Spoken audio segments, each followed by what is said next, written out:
Good morning. ഇന്ന് നമ്മൾ എടുക്കാൻ പോകുന്നത് ഫിനാൻഷ്യൽ മാനേജ്മെൻറ്റിൻ്റെ മൂന്നാമത്തെ ചാപ്റ്ററായ സോഴ്സസ് ഓഫ് ലോങ് ടേം ഫിനാൻസിൻ്റെ ചെറിയൊരു പോർഷനാണ്. ചെറിയൊരു പോർഷൻ എന്ന് പറഞ്ഞാൽ എന്താണ് റീറ്റെയിൽ ഏണിങ്സ് എന്നും അതിൻ്റെ അഡ്വാൻറ്റേജസും ഡിസഡ്വാൻറ്റേജും ആണ്. നമുക്ക് ടോപ്പിക്കിലേക്ക് പോവാം. Retail earnings. A part of the profit earned every year shall be retained in the business. The amount so retained in the business is known as retailed earning. Whenever the company needs additional finance, for example for future expansion, it can meet such requirement out of retained earnings. എന്താ പറയുന്നത്? A part of the profit earned every year shall be retained in the business. ബിസിനസ്സിൽ നിന്ന് കിട്ടുന്ന എല്ലാ വർഷം കിട്ടുന്ന പ്രോഫിറ്റിൻ്റെ ചെറിയൊരു ഭാഗം നമ്മളവിടെ ഏൺ ചെയ്ത് വെക്കും, സൂക്ഷിച്ച് വെക്കും. The amount so retain in the business is known as retailed earnings. നമ്മൾ ആ സൂക്ഷിച്ച് വെക്കുന്ന ബിസിനസ്സിൽ സൂക്ഷിച്ച് വെക്കുന്ന എമൗണ്ടിനെയാണ് നമ്മൾ എന്ത് പറയുന്നത്? റീറ്റെയിൻ ഏണിങ്സ് എന്ന് പറയുന്നത്. മനസ്സിലായില്ലേ? ബിസിനസ്സിൻ്റെ എല്ലാ വർഷം കിട്ടുന്ന പ്രോഫിറ്റിൻ്റെ ചെറിയൊരു ഭാഗം നമ്മളവിടെ സൂക്ഷിച്ച് വെക്കും. ആ സൂക്ഷിച്ച് വെക്കുന്ന എമൗണ്ടിനെയാണ് റീറ്റെയിൻ ഏണിങ്സ് എന്ന് പറയുന്നത്. Whenever the company needs additional finance, for example for future expansion, it can meet such requirement out of retained earnings. നമ്മളെ കമ്പനിക്ക് എന്തെങ്കിലും അഡീഷണൽ ഫിനാൻസിൻ്റെ ആവശ്യമായി വരുമ്പോൾ നമ്മൾ എന്ത് ചെയ്യുക? നമ്മൾ നീക്കി വെച്ചിട്ടുള്ള ഈ എമൗണ്ടിൻ്റെ ഒരു ഭാഗം എടുക്കാം. ഫോർ എക്സാമ്പിൾ കമ്പനിക്ക് വല്ല ഫ്യൂച്ചർ എക്സ്പാൻഷൻ നടത്തണമെങ്കിലൊക്കെ ഈ എമൗണ്ട് നമുക്ക് ഏൺ ചെയ്യാം. അതാണ് പറയണത്. Okay, the process of retaining the profit year after year and their utilization in the business is known as plunging back of profit. It is also known as self-financing or internal financing. എന്താ പറയുന്നത്? ബിസിനസ്സിൻ്റെ retail retailed ഏണിങ്സിൻ്റെ ഒരു പ്രോസസ്സിനെയാണ് നമ്മൾ എന്ത് പറയുന്നത്? Ploughing back of profit എന്ന് പറയുന്നത്. വർഷം തോറും ബിസിനസ്സിൻ്റെ ഇത് യൂട്ടിലൈസേഷൻ ചെയ്യുന്ന പ്രോസസ്സ്, അത് എല്ലാ വർഷം കിട്ടുന്ന പ്രോഫിറ്റിൻ്റെ ഒരു ഭാഗമാണ് നമ്മളിവിടെ സൂക്ഷിച്ച് വെക്കുന്നത്. ആ പ്രോസസ്സിനെയാണ് നമ്മൾ എന്ത് പറയുന്നത്? പ്ലങ്ങിങ് ബാക്ക് ഓഫ് പ്രോഫിറ്റ് എന്ന് പറയുന്നത്. It is also known as, ഇതിനെ നമ്മൾ സെൽഫ് ഫിനാൻസിങ് എന്നും ഇൻറ്റേർണൽ ഫിനാൻസിങ് എന്നും പറയുന്നുണ്ട്. Okay, ploughing back of profit means not distributing all the profit to share holders and investing some profit back in the business. Basically means to retain or invest back in the profit in the business. എന്താണ് നമ്മൾ ഈ പ്ലങ്ങിങ് back profit എന്ന് പറയുന്നത്? നമ്മൾ ബിസിനസ്സിൻ്റെ share ഹോൾഡേഴ്സിന് കൊടുക്കുന്ന amount അല്ലെങ്കിൽ വേറെ എന്തെങ്കിലും ബിസിനസ്സിലേക്ക് ഇൻവെസ്റ്റ് ചെയ്യുന്ന എമൗണ്ടാണ്. അതിൻ്റെ ചെറിയൊരു ഭാഗമാണ് നമ്മളിവിടെ സൂക്ഷിച്ച് വെക്കുന്നത് എന്ന് പറയുന്നത്.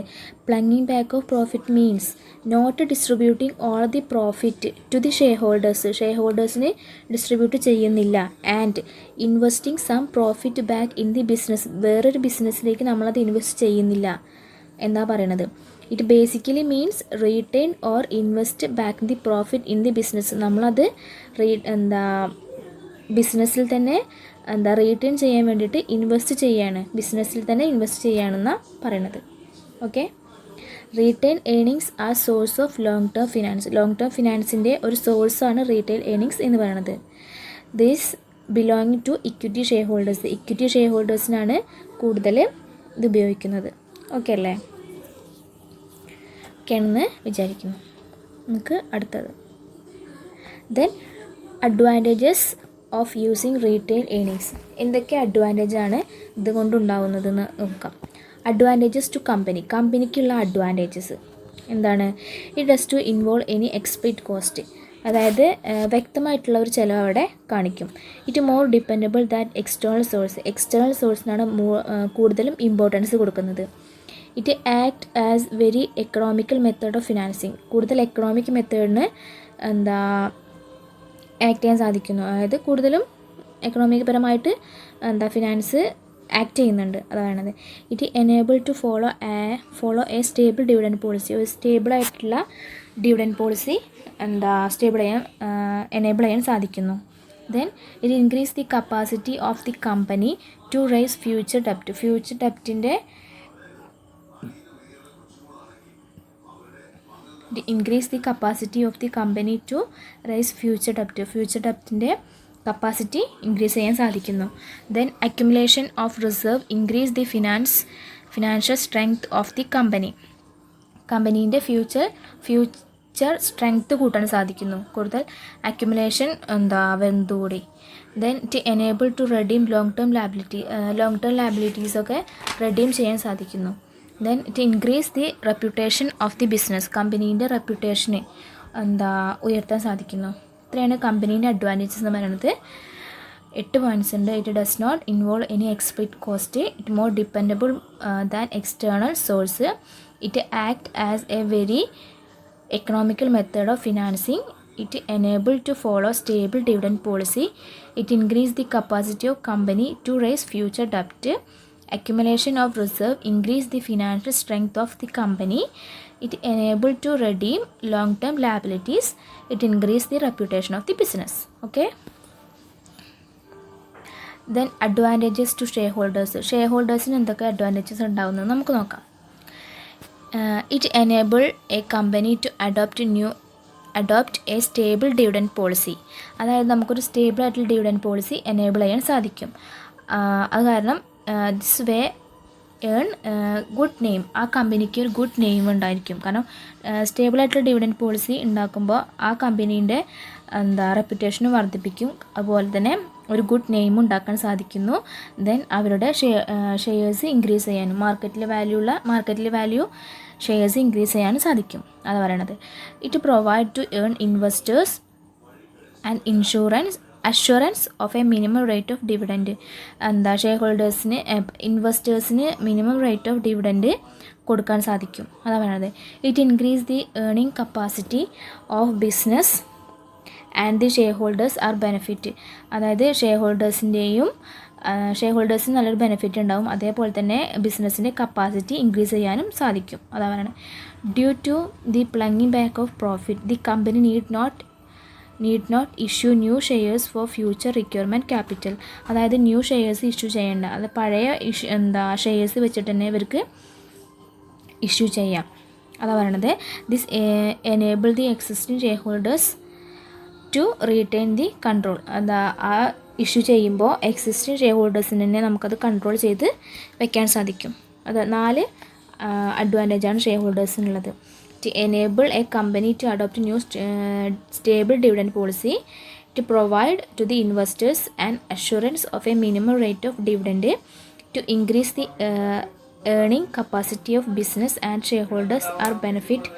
Due to the plunging back of profit, the company need not issue new shares for the future requirement of capital. Okay. Then മൂന്നാമത്തെ advantages to society or nation. സൊസൈറ്റിക്കും നാഷനും തമ്മിൽ ഉണ്ടാകുന്ന advantage. It increase the rate of capital ഫോർമേഷന് increase ചെയ്യും. അതിൻ്റെ rate കൂടും. Then it stimulate industrialisation of കൺട്രീൻ്റെ വ്യവസായവൽക്കരണം ഇൻഡസ്ട്രിയലൈസേഷൻ സ്റ്റിമുലേറ്റ് ചെയ്യും. Then it increase the industrial productivity increase ചെയ്യാൻ സാധിക്കും. It help to reduce the rate of industrial failure in the country. അതായത് ഇൻഡസ്ട്രിയൽ ഫെയിലിയർ കുറയ്ക്കാൻ സാധിക്കും, റെഡ്യൂസ് ചെയ്യാൻ സാധിക്കും കൺട്രിക്ക്.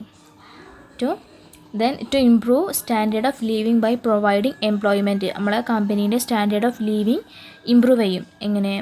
എംപ്ലോയ്മെൻറ്റ് കൊടുക്കും. ദെൻ ഇൻക്രീസിങ് പ്രൊഡക്ടിവിറ്റി ഇൻക്രീസ് ചെയ്യും. Then producing quality products and supplying them at a reasonable price. Quality product produce ചെയ്തുകൊണ്ട് reasonable പ്രൈസിന് നമുക്ക് സപ്ലൈ ചെയ്യാൻ സാധിക്കും. അതാണ് പറയുന്നത്. 5 അഡ്വാൻറ്റേജാണ് സൊസൈറ്റിക്കും നാഷനും ഉള്ളത്. Increasing the rate of capital formation.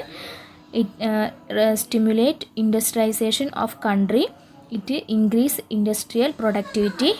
It help to reduce the rate of industrial failure in the country. To improve standard of living by providing employment, increasing productivity, producing quality products and supplying them at a reasonable price. Okay, ഇത്രയാണ് നമുക്ക് advantage ആയിട്ട് പറയാനുള്ളത്. Okay, Then disadvantage or damages of using retail earnings or plunging back of profit. എന്തൊക്കെയാണ് അതിൻ്റെ disadvantages നോക്കാം. Excessive ploughing back of profit may lead to over capitalisation. അതായത് മൂലധനവൽക്കരണത്തിന് ഇത് എക്സസ് ചെയ്യാൻ സാധ്യതയുണ്ട്. അതാണ് പറയണത്. Excessive plunging back of profit may lead to over ക്യാപിറ്റലൈസേഷന് നയിക്കാനുള്ള മൂലധനവൽക്കരണം ഉണ്ടല്ലോ, അതിലേക്ക് നയിക്കാൻ കാരണമാകുന്നു എന്നാണ് പറയണത്. അതായത് okay, to continue reinvestment of retaining may lead a company to grow in to monopoly with the evils. Spelling mistake ഉണ്ട്, സോറി. അതായത് കണ്ടിന്യൂ ആയിട്ട് റീഇൻവെസ്റ്റ്മെൻറ്റ് ചെയ്യുമ്പോൾ കമ്പനിക്ക് കുത്തക വരാൻ സാധ്യത ഉണ്ട്, മൊണോപ്പൊളിയിലേക്ക് പോകും കമ്പനി ആണ്. Excessive retention of profit create dissatisfaction among the share holders. നമ്മുടെ ഷെയർ ഹോൾഡേഴ്സിന് കൊടുക്കുന്ന ലാഭവിഹിതത്തിൻ്റെ ഒരു ഭാഗമാണ് നമ്മളിവിടെ സൂക്ഷിച്ചു വയ്ക്കുന്നത്. അതുകൊണ്ട് തന്നെ നമ്മുടെ ഷെയർ ഹോൾഡേഴ്സിന് ഒരു ഡിസാറ്റിസ്ഫാക്ഷൻ വരും. ഇങ്ങനെ കണ്ടിന്യൂസ് ആയിട്ട് ഓരോ വർഷം തോറും ഈ പ്രോഫിറ്റിൻ്റെ ഒരു ഭാഗം ഇവിടെ വെക്കുകയാണല്ലോ, അതായത് അവർക്ക് കൊടുക്കേണ്ട പ്രോഫിറ്റിൻ്റെ ഒരു ഭാഗമാണ് നമ്മളിവിടെ വെക്കുന്നത്. അത് എന്താവും, ഷെയർ ഹോൾഡേഴ്സിന് ഒരു ഡിസാറ്റിസ്ഫാക്ഷൻ ക്രിയേറ്റ് ചെയ്യാൻ തുടങ്ങും. അതാണ് വേണത്. Some management having vesting interest may speculate in shares by manipulating dividend. നമ്മുടെ മാനേജ്മെൻറ്റ് വേറെ സ്പെക്കുലേറ്റ് ചെയ്യും, ഊഹാബോധത്തോടെ വേറെ എന്തിനേക്കും ദുരുപയോഗം ചെയ്യാൻ തുടങ്ങും ഈ amounts. Okay. Certain companies retain earnings with a view to avoid super profit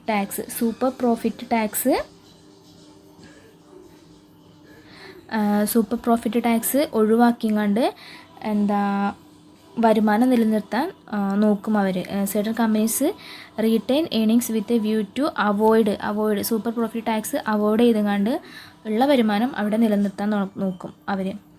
Then management may misuse the retained earnings by investing them unprofitable dividend. നമ്മൾ മാനേജ്മെൻറ്റ് അൺപ്രോഫിറ്റബിൾ ആയിട്ടുള്ള ഡിവിഡൻറ്റിലേക്ക് റീറ്റെയിൻ ഏർണിങ്സ് ഇൻവെസ്റ്റ് ചെയ്യാൻ തുടങ്ങും. അതായത് ആ എമൗണ്ട് അവിടെ കണ്ടും വേറെ profitable അല്ലാത്ത ഏതെങ്കിലും ഡിവിഡൻറ്റ് ഇൻവെസ്റ്റ് ചെയ്യും മാനേജ്മെൻറ്റ്. അത് മിസ്യൂസ് ചെയ്യും, അതാണ് പറയണേ. ഓക്കെ, 6 പോയിൻറ്റ്സ് ആണുള്ളത്.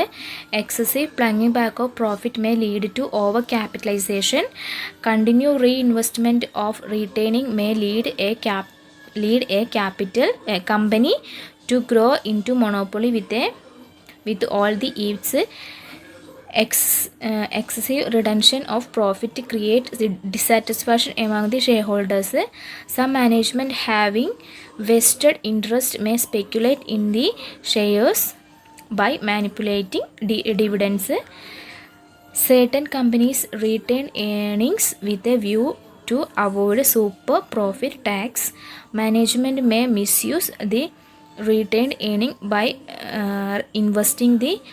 invest them in unprofitable dividends. Okay, 6 points ആണ് ഡിസ്അഡ്വാൻറ്റേജസ് ആയിട്ട് പറയണത്. ഓക്കെ, ഇത്രയേ ഉള്ളൂ എൻ്റെ ടോപ്പിക്ക്. മനസ്സിലായി എന്ന് ഞാൻ വിചാരിക്കുന്നു. എന്താണ് റീറ്റെയിൽ ഏർണിങ്സും എന്നും അതിൻ്റെ അഡ്വാൻറ്റേജസും അഡ്വാൻറ്റേജ് ഷെയർ ഹോൾഡേഴ്സിനും കമ്പനിക്കും പിന്നെ സൊസൈറ്റിക്കുള്ള അഡ്വാൻറ്റേജസ് പറഞ്ഞിട്ടുണ്ട്. ദെൻ അതിൻ്റെ ഡിസ്അഡ്വാൻറ്റേജസും കുറച്ച് പോയിൻറ്റ്സ് പറഞ്ഞിട്ടുണ്ട്. മനസ്സിലായെന്ന് വിചാരിക്കുന്നു. Thank you.